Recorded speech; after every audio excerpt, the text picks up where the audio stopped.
এই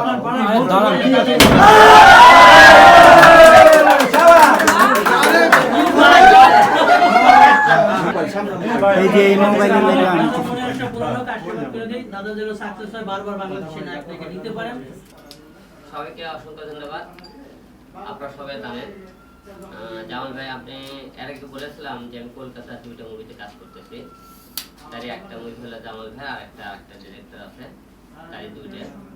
এই সিনেমাটা অনেকদিন ধরেই মনে করেন আমার শুটিং এর কথা ছিল। আমি সবাই জানেন নির্বাচনের কারণে আমি প্রায় 1 বছর আমি কাজে থেকে একটু পিছিয়ে ছিলাম। আবার পুনরায় আমরা কাজ শুরু করেছি। আর মিয়া ভাই চলচ্চিত্রটি একটু ব্যতিক্রম গল্প। তিনি অনেকদিন ধরে আমার পেছনে আগ্রহী যে আমাকে নিয়ে সিনেমাটা করতে চাই। বাংলাদেশ থেকে আমাকে নিতে চাই, রিয়া মনিকা আর কলকাতা থেকে একটা নায়িকা, দুইটা নায়িকা সিনেমাতে, দুইটা নায়িকাই প্যারালাল ক্যারেক্টার আর কি, ব্যতিক্রম একটা গল্প। আমি এবারে প্রথম আর কি টলিউডে মনে করে কাজ করতেছি, কারণ এর আগে আমি দুইটা সিনেমা মনে করে সাইন করে রেখেছি, তারই কাজ কেবল শুরু হইতেছে আর কি। যাই হোক, আপনারা সবাই আমার দোয়া রাখবেন। এপার বাংলা থেকে ওপার বাংলা, আপনারা সবাই জানেন আপনাদের ভালোবাসাটা মানুষের ওপার বাংলায় ভালোবাসা পেয়েছে, তাদের ভালোবাসা দেখে, তাদের আগ্রহী দেখে আমার ওখানে পথ চলা। আপনারা সবাই আমার পাশে থাকবেন।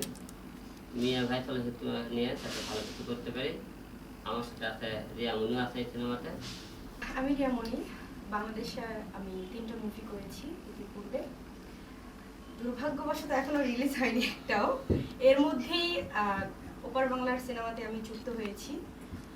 অবশ্যই মুভিটা ওরকমই হবে, যেহেতু মিয়া ভাই নামটা শুনছেন আপনারা। মিয়া ভাই মুভিটা আসলে অনেক সুন্দর গল্প এবং অনেক সুন্দর অভিনয় হবে এটাতে। সো এটাই, কারো প্রশ্ন থাকলে বলতে পারেন।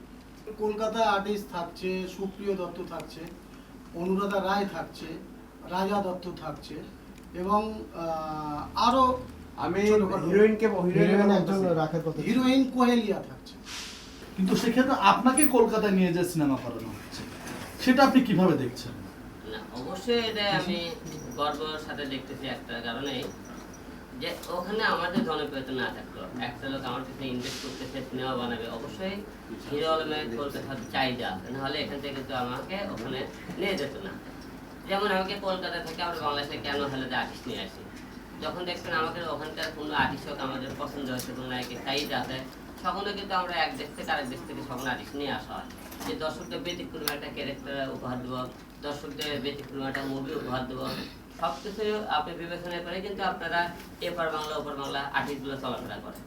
একটু রিয়ামনির কাছে যাব, সেটা হলো যে কলকাতা থেকে অনেক আর্টিস্ট বাংলাদেশে কাজ করছে, এটা আসলে আপনার কাছে কতটা প্রাউড একটু জানতে চাই। প্রাউডের বিষয় এটা হচ্ছে হিরো আলমের জন্য, বিকজ ওনার যে জনপ্রিয়তা কলকাতায়, সে কারণে। আর বাংলাদেশে তো আমরা জুটিবদ্ধ আছি যেহেতু, সেক্ষেত্রে আমি কলকাতায় ইন হচ্ছি ওনার জন্য। না, অবশ্যই আনন্দের বিষয়, অবশ্যই ভাই জোরে বলুন। কারণ বাংলাদেশে হয়তো অনেকে হয়তো হিরো আলমের দিকে নজর পড়েনি, যে হিরো আলমকে ভালো কিছু করা সম্ভব, তাকে নিয়ে যেহেতু তার এত জনপ্রিয়তা দেখেছে, তাকে আমরা ভালো কিছু করি। আর কেউ হয়তো ভালো দেখে, কেউ আমাকে নিয়ে করার চিন্তা ভাবনা করেনি। বাইরে থেকে যেহেতু তারা আগ্রহে দেখেছে আমাকে নিয়ে ভালো কিছু করার, অবশ্যই আমার একটা গর্বের বিষয় যে বাইরে থেকে আমাকে কাজ করাইতেছে।